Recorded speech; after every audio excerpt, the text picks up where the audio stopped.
Hi guys, welcome back. You are in the home stretch of this quarantine schooling for 2020. This should be the last content video that I have for you. We're just going to kind of wrap up rational functions.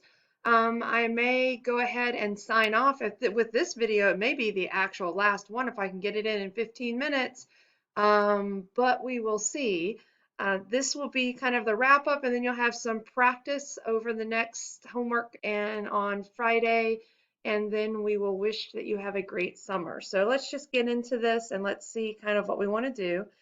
This is kind of wrapping up everything we've talked about with rational functions. So of course, the very last thing that we do is always to how do we get from, we've gone from equations to graphs, we've learned what each of the features of the graph means to the equation. So now I give you a picture and ask you to write the equation. So this first set of problems, we're just looking at trying to determine a possible equation that would represent this rational function. I'm going to do the first one with you, and then the other three will be on your own, and you'll have some questions in Edpuzzle. So for the first one, the kind of the two key things I'm looking at is one, I'm going to notice that there is a vertical asymptote at x equal to 1, and that vertical asymptote is going to give me some information. I'm also going to notice that there is a hole located over here at -1, 2, and that's going to give me some information as well. So for this one, I would just start building it by thinking about what's in the denominator only, and that's going to be, let's see, let's call this one f of x. It doesn't really matter. So f of x.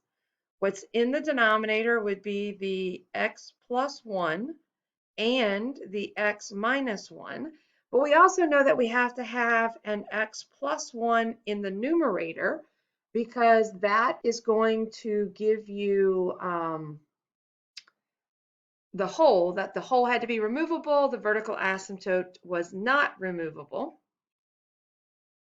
All right, now at this point, a couple other things that I would start to look at. Obviously, I'm not done yet. I just have kind of things laid out on here so far. There's two facts using my discontinuities to get factors in the denominator.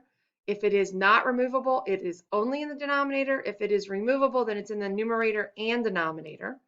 The next thing I'm going to look at is probably end behavior. And so when I look at the end behavior, I'm looking for, is there a horizontal asymptote, a slant asymptote, kind of what do we have going on in this function? And in this function, we have a horizontal asymptote at 0. And so since a horizontal asymptote is at y equal to 0, we definitely know that the degree on the denominator is larger than the degree on the numerator.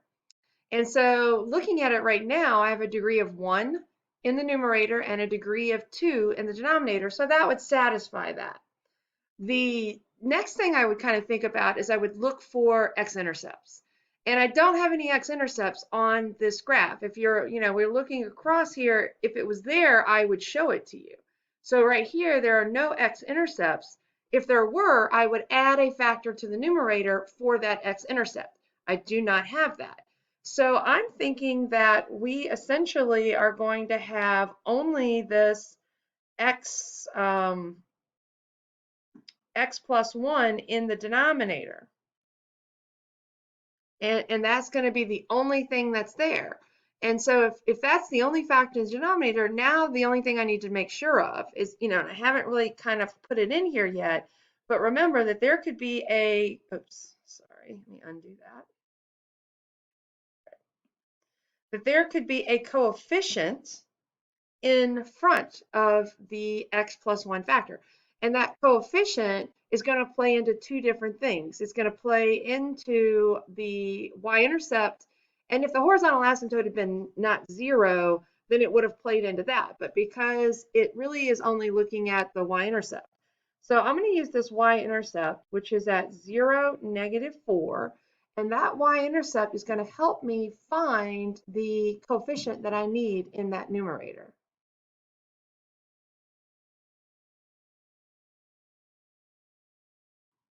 So what I'm going to do, and I just made this a little smaller while I pause the video and let the lagging internet catch up, is that I know if I plug in 0, I would have a times 1 over 1 times -1 or negative a. And I know that that negative a, when we do that, has to equal -4.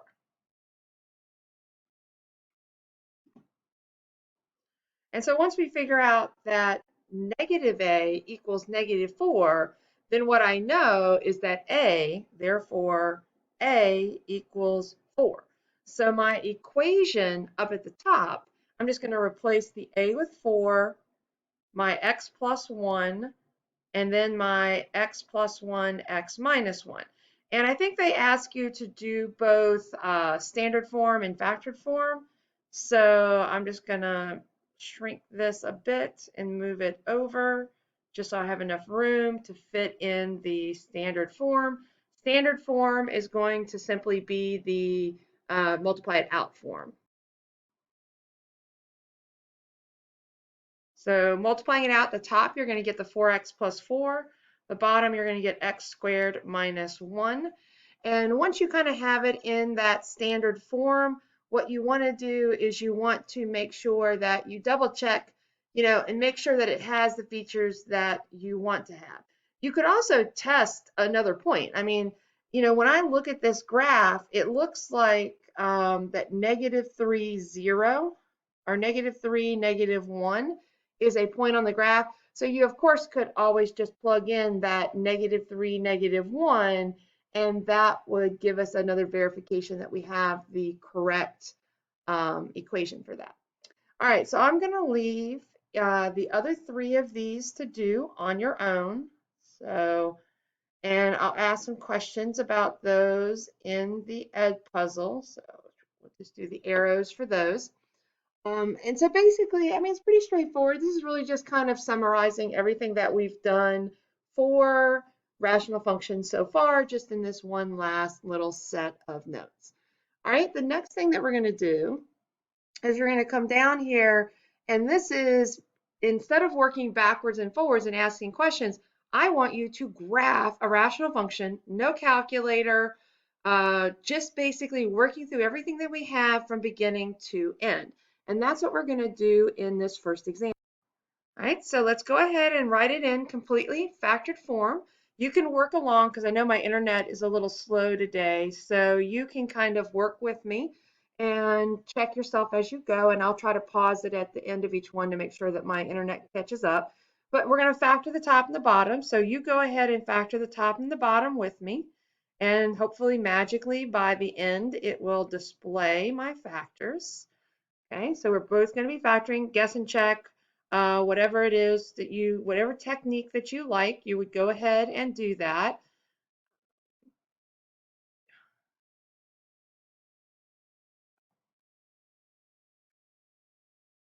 All right, so you see here we have it in factored form. We've also gone ahead and canceled out the factor that they have in common, right? Remember, that's going to give us a point discontinuity. The factor that remains is going to give us the vertical asymptote, and I did write my exception. And just as a side point, I kind of think I switched back and forth, but you could say where x doesn't equal -3 or except x equal to -3, they both mean the same thing for that. All right, so let's come down here. If any exists, identify the vertical asymptotes and how you know, and then does the function have any holes? And what are the coordinates of where the hole is? So the factor that we did not remove was the x plus 1. So the x plus 1 is going to give us the vertical asymptotes, or x equal to -1. And the reason, because x plus 1 was not removable.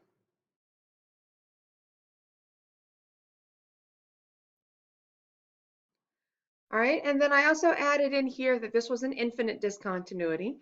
And then for the whole, we're looking at the factor that was not removable, the x plus 3, or that was removable for the whole, and that was x plus 3, which is a point discontinuity. And they also asked for the location.